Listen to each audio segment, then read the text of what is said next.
വിഷ്ണു സഹസ്രനാമത്തിലെ 12ാമത്തെ ശ്ലോകത്തിലേക്ക് ഏവർക്കും സ്വാഗതം. കഴിഞ്ഞ 11 നിങ്ങൾ കണ്ടു കാണും കേട്ട് കാണുമെന്ന് വിശ്വാസത്തിലോട്ട് നമുക്ക് 12ാമത്തെ ശ്ലോകത്തിലേക്ക് കടക്കാം. ഇത് നിങ്ങൾ ജപിക്കുക, നിങ്ങളുടെ ജീവിതം തന്നെ മാറ്റിമറിക്കുന്നതായിരിക്കും ഈ നാമജപത്തിലൂടെ. ഇതിൻ്റെ 12ാമത്തെ ഞാൻ നിങ്ങൾക്ക് വേണ്ടി പറഞ്ഞു തരാം. വസുർവർസുമന സത്യ സമാത്മാ സമിധ സമ അമോഘോ പുണ്ടരീകാക്ഷോ വൃഷകർമ്മ വൃഷാകൃതി. അതാണ് ഈ ശ്ലോകം. അപ്പോൾ അതിൻ്റെ അർത്ഥം എന്താണെന്ന് വെച്ചാൽ അതും കൂടി ഞാൻ പറഞ്ഞുതരാം. സർവ്വലോകത്തെ സംരക്ഷിച്ചുകൊണ്ട് ആധാരസ്വരൂപനായി സർവ്വലോകത്തെ നമ്മളിപ്പം കഴിഞ്ഞ ഇതിനകത്തെല്ലാം പറഞ്ഞിരിക്കുന്നത് ഈ ഒരേ കാരണം പല രീതിയിലാണ് പറഞ്ഞിരിക്കുന്നത്. ഇപ്പോൾ സർവ്വലോകത്തെയും സംരക്ഷിച്ചുകൊണ്ട് ആധാരസ്വരൂപനായിരിക്കുന്ന എന്ന് പറഞ്ഞു. കഴിഞ്ഞ ശ്ലോകത്തിനകത്ത് ഏകദേശം ലോകത്തിൽ സർവ്വചരാചരങ്ങളിലും നിറഞ്ഞു നിൽക്കുന്ന എന്ന് നമ്മൾ പറഞ്ഞിരുന്നു.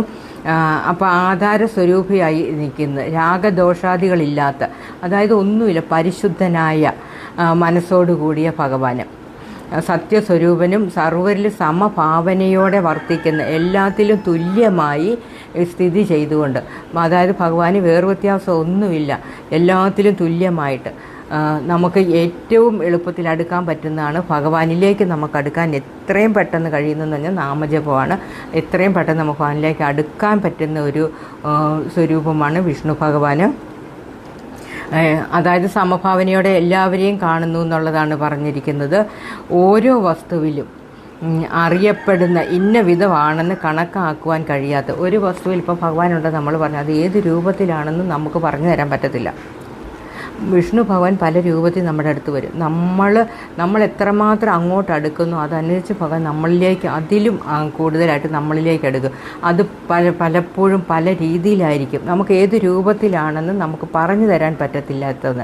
അതായത് ഭക്തന്മാരുടെ ആഗ്രഹത്തെ സഫലമാക്കുന്ന, ഭക്തന്മാരുടെ ആഗ്രഹം എന്താണോ അതെല്ലാം സഫലമാക്കി കൊടുക്കുന്ന ഹൃദയമാകുന്ന താമര, നമ്മുടെ ഹൃദയമാകുന്ന താമരയിൽ വസിക്കുന്നു. അതായത് നമ്മുടെ ഹൃദയത്തിൽ ഭഗവാൻ വസിക്കുന്നു എന്നാണ് ചുരുക്കി പറഞ്ഞത്.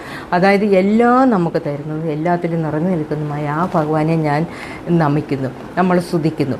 അതാണ് ഇതിൻ്റെ അർത്ഥം. അപ്പോൾ അതായത് നമ്മളെപ്പോഴും ഭഗവാനെ, എല്ലാത്തിലും ഭഗവാനെ കാണുക എന്നുള്ളതാണ്. അപ്പം നമ്മൾ എന്തെടുത്താലും അതിലെല്ലാം ഭഗവാന്റെ ഒരു അർച്ചനയായിട്ട്, ഭഗവാന്റെ സമർപ്പണമായിട്ട്, ഭഗവാനിൽ നമ്മൾ സമർപ്പിച്ചുകൊണ്ട് ഏതൊരു കാര്യവും ചെയ്യുക, അവിടെ വിജയം 100% ഉറപ്പാണെന്ന് ഉറക്കം എനിക്ക് പറയാൻ കഴിയും. കാരണം എൻ്റെ അനുഭവമാണ് ഞാൻ പറയുന്നത്.